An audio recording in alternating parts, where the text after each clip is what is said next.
کامران بھائی کوئی ایسی بات نہیں ہے، آپ نے اچھی بات کی، لیکن بس ایک بات کو سمجھ میں، آپ نے فرمایا کہ جب آپ اتنا کام کرتے ہیں تو آپ کو ووٹ کیوں نہیں پڑتے ہیں؟ تو ان سے پوچھ لیں بلدیاتی انتخاب میں کراچی کے لوگوں نے کس کو ووٹ ڈالا؟ صحیح ہے، ٹھیک، پھر سے جواب دیتا ہوں، پھر نہیں آنے دیا گیا، میرے پاس ہے اس کا جواب نہیں آنے دیا گیا نا۔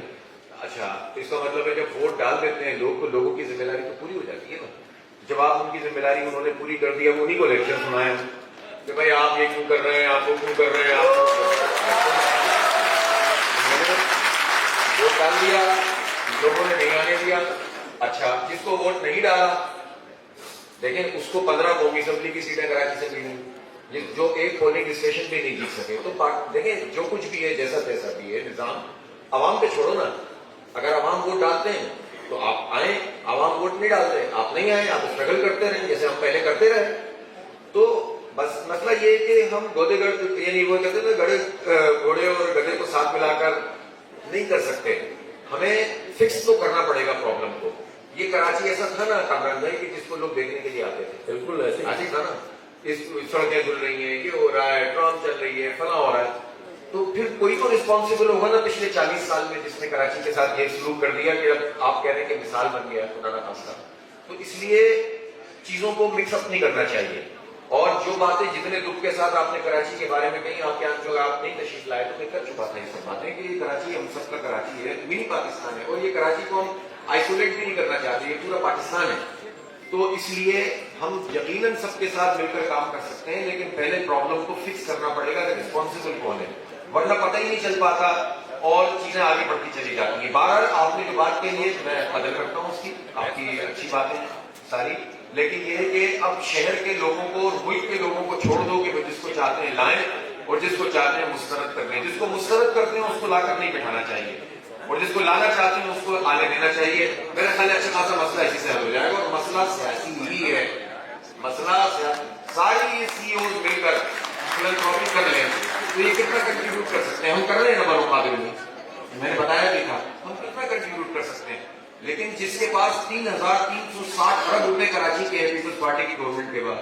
اور پیپلز پارٹی اکیلی نہیں ہے، پی ڈی ایم ہے جس میں ایل پی ایم بھی ہے، جس میں نون لیگ بھی ہے، جس میں اور جماعتیں بھی ہیں۔ یہ تو آپ کا ارینجمنٹ ہے نا کہ گورنر کون ہوگا، سی ایم کون ہوگا، صدر کون ہوگا،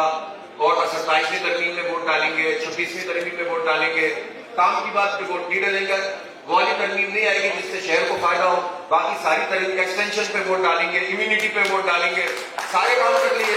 اب سارے کام کرنے کے بعد ہم کہیں بھائی آپ سب مٹا دو، اچھے سے بچے مل کر کام کرو، اس طرح تو نہیں چلے گا نا، فکس تو کرنا پڑے گا۔ بس یہ میری بات ہے، باقی تھینک یو۔ میں صرف اس بات کا ایک جواب دوں گا کہ آپ اس شہر کی ترقی اور مستقبل کو کیسے ٹھیک کر سکتے ہیں، اس کا اگر پلان آپ دیں، اگر وہ پلان اس شہر کی ترقی کے لیے ہم سب کو، میں ان کے سامنے رکھوں گا۔ دیکھیں، سیاسی بیانیہ تو میرے پاس بھی ہے کہ مجھے ووٹ دو، میں اس شہر کی تقدیر بدل دوں گا، اور آپ ووٹ دے بھی دیتے ہیں، جماعت کو بھی دے دیتے ہیں، ہمیں بھی 30 سال ملتا رہا ہے۔ میرا پوائنٹ اس میں مختلف ہے کہ ہمیں جب میئر ملا تو جیتنے کے بعد اس نے بھی یہی کہا کہ میرے پاس اختیار نہیں ہے، اور آج جماعت اسلامی کے 9 ناظمین ہیں، یہ بھی کہہ رہے ہیں کہ ہمارے پاس اختیار نہیں ہے۔ نہیں،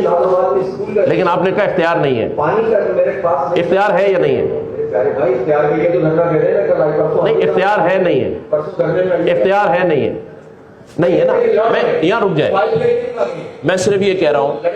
کہ جیتنے کے بعد آپ ان کو ووٹ دے دیں اور پھر یہ کہیں کہ اختیار نہیں ہے تو آپ کو بھی دکھ ہوگا اور ان کو بھی۔ ہم ملے، ایک سیکنڈ میں آخری بات کمپلیٹ کر لوں، کہ ہم آپس میں ملے، ایسے ملے، اور آپ اس کے گارنٹر ہوں۔ اگر آپ کا پلان کامیاب ترین ہے اور آپ سیکنڈ کریں گے، میں آپ کو ووٹ دوں گا اور بولیں آپ۔ لیکن اگر آپ جیتنے کے بعد پھر یہ کہیں کہ اختیار نہیں ہے تو وہ بھی ہم 30 سال سے کہہ رہے ہیں، آپ بھی 30 سال اور کہتے رہیں گے۔ مل جاتے ہیں، اور کون کون کہتا ہے مل جائیں؟